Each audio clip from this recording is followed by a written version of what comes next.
Hello friends, welcome to Aadhu's kitchen.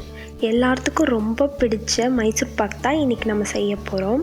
அதுவும் நாட்டு சர்க்கரையை வச்சு நல்லா சாஃப்டாக எப்படி செய்கிறதுன்னு பார்க்கலாம் வாங்க. மைசூர் பாக் செய்யறதுக்கு சரியான அளவு என்னன்னு முதல்ல பார்த்துக்கலாம். 1 கப் கடலை மாவு எடுத்திங்கன்னா அதே கப்பில் 1 கப் சர்க்கரையும் 1.25 கப் நெய் அல்லது ஆயில் நீங்கள் எடுத்துக்கலாம். இப்போ நான் செய்கிறதுல எவ்வளோ பொருள் தேவைப்படுதுன்னு பார்க்கலாம். 2 கப் கடலை மாவு, 2 கப் நாட்டு சர்க்கரை, 4 பாதாம் 6 முந்திரி, 1/2 கப் ஆயில், 2 கப் நெய். வாங்க எப்படி செய்கிறதுன்னு பார்த்துக்கலாம். ஒரு மிக்சர் ஜாரில் 6 முந்திரி 4 பாதாம் போட்டு பொடி பண்ணி வச்சுக்கலாம்.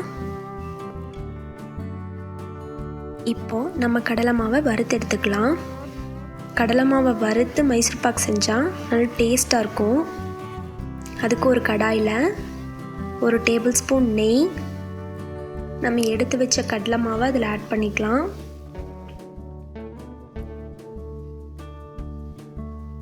கொஞ்சம் வறுப்பட்ட உடனே நம்ம ஸ்டவ் ஆஃப் பண்ணிவிட்டு அதை சலிச்சு எடுத்துக்கலாம்.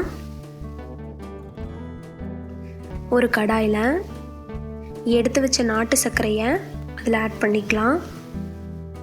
சர்க்கரை மூழ்கிற அளவுக்கு தண்ணி விட்டு அது கரைஞ்ச உடனே வடிகட்டியில் வடித்து எடுத்துக்கலாம். ஒரு பவுலில் சலிச்சு எடுத்து வச்ச கடலை மாவை போட்டுக்கலாம். அது கூட பாதாம் முந்திரி பவுடர் போட்டு நல்லா கலந்து வச்சுக்கோங்க. எடுத்து வச்ச 1/2 கப் ஆயிலை ஆட் பண்ணி கலந்துக்கலாம். இந்த கலவை கெட்டியாக இருந்ததுன்னா நம்ம ஏற்கனவே எடுத்து வச்ச நெய்யில் ஒரு 1/2 கப் அளவுக்கு ஆட் பண்ணி ஒரு பேட்டர் மாதிரி ரெடி பண்ணிக்கலாம். தேவையானதெல்லாம் ரெடி பண்ணியாச்சு. இப்போ கடாயில் நாட்டு சர்க்கரை கலவையை ஊற்றிக்கலாம்.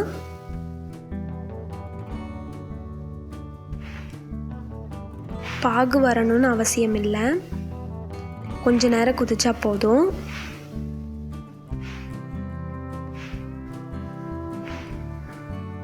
இந்த மாதிரி நுர வந்ததும்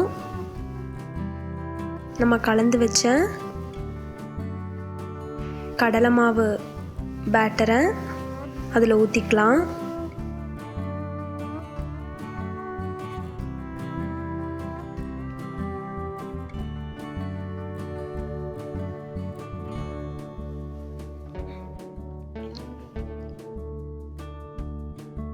கைவிடாமல் கிளறி விட்டுட்டே இருக்கலாம். திரண்டு கெட்டியாக வர டைமில் எடுத்து வச்ச நெய்யை கொஞ்சம் கொஞ்சமாக ஆட் பண்ணி கலக்கிட்டே இருக்கணும். இப்போ கொஞ்சம் கெட்டியாக வருது. எடுத்து வச்ச நெய் கொஞ்சம் ஆட் பண்ணிக்கலாம். பார்க்குறக்கு நெய் அதிகமாக இருக்கிற மாதிரி இருக்கும், ஆனால் அளவாக இருக்கும். ஃபுல்லாக அப்சர்வ் ஆகிக்கும்.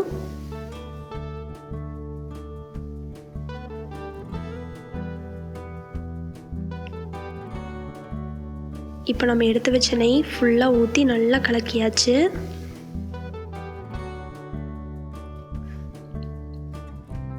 இப்போ நல்லா திரண்டு நல்லா பபிள்ஸாக வருது.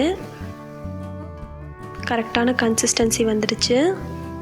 கரண்டியில் கொஞ்சம் எடுத்து அதை ஒரு பால் மாதிரி உருட்டி பார்த்தா நல்லா சாக்லேட் மாதிரி நல்லா ரவுண்டாக வரும். அதுதான் கரெக்டான பதம். இப்போ நெய் தடவின பாத்திரத்தில் அதை ஊற்றி சமன்படுத்திக்கலாம். 1 மணி நேரம் வரைக்கும் ஆறட்டும். ஆறுனதுக்கப்புறம் பீஸ் போடலாம். இன்றைக்கே பீஸ் போட்டு எடுத்து சாப்பிட்லாம். நாளைக்கு வச்சிட்டிங்கன்னா இன்னும் அதை விட சூப்பராக இருக்கும். இந்த வீடியோ உங்களுக்கு பிடிச்சிருந்தா லைக் பண்ணுங்கள், ஷேர் பண்ணுங்கள், சப்ஸ்கிரைப் பண்ணுங்கள். உங்களோட கமெண்ட்ஸை கமெண்ட் செக்ஷனில் சொல்லுங்கள்.